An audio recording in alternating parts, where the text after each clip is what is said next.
I haven't used a Galaxy phone since last year, and then I swapped it for the iPhone 11 Pro Max. So now I've gone back to the Galaxy, and this is the first impression of the Galaxy S20 Plus.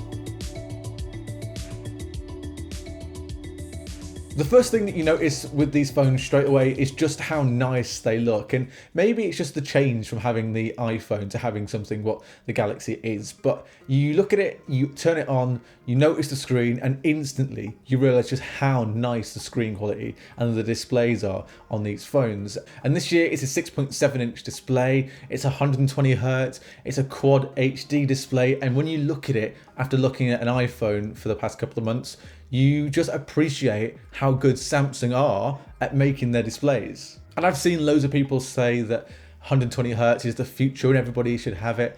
And until I saw it on this phone, I was like, nah, it's not a thing. But genuinely, it's brilliant. I don't know how well it comes across on camera, but this is 120Hz. And then this one is 60Hz. And you can tell the difference straight away. And then if you go back to an older model of phone, even if I go to the 11 Pro Max with the iPhone, the difference is so big where all phones should have a 120Hz display totally across the board.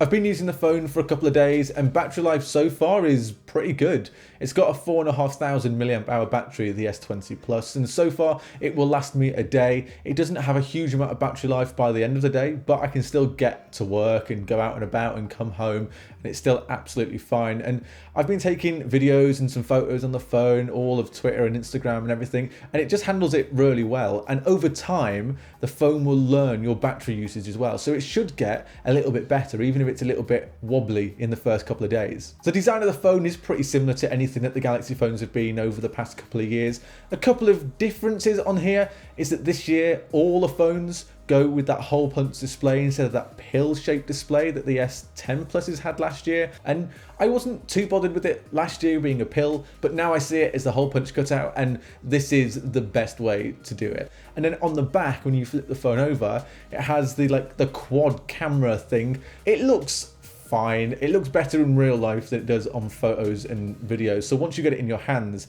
you kind of don't see it. And in fact, I'm one of these people that doesn't really care what the back of the phone looks like anyway. There is a bit of wobble when you use a phone because of that camera bump on the back. So if you ever listen to this, you can hear it. So it's quite big. The next thing is the cameras on this phone, and you've got your zoom lens, your ultra wide, and then your normal lens as well. And I always forget how good the Galaxy phones are at taking photos. I've not tried anything in low light yet, but that will come in the full review, which I'll put out next week. Here's a little bit of an example of some of the photos that this phone can take, and they look punchy, they look quite vivid as well. I haven't edited these in any ways, and they just look nice. One of my favorite things about the Samsung phones each year is what they come with just out the box.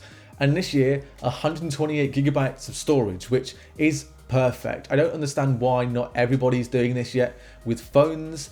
It needs to happen, especially now you can play HDR content and it just takes up a little bit more room with videos. I think 128GB of storage is the way forward. So listen up, Apple and Google and everybody else. 128 gigs, please. First impressions of the phone are always good with some of the Samsung Galaxies, and it is the same here. The first things that strike me are that the screen is excellent, and that 120Hz display grabs me straight away, and every phone that comes out should have that Hertz display now. But I will do the full review on this video next week, so hit the like button on this video if you want to see that. Subscribe to the channel so you don't miss it as well, and until next time, see you later.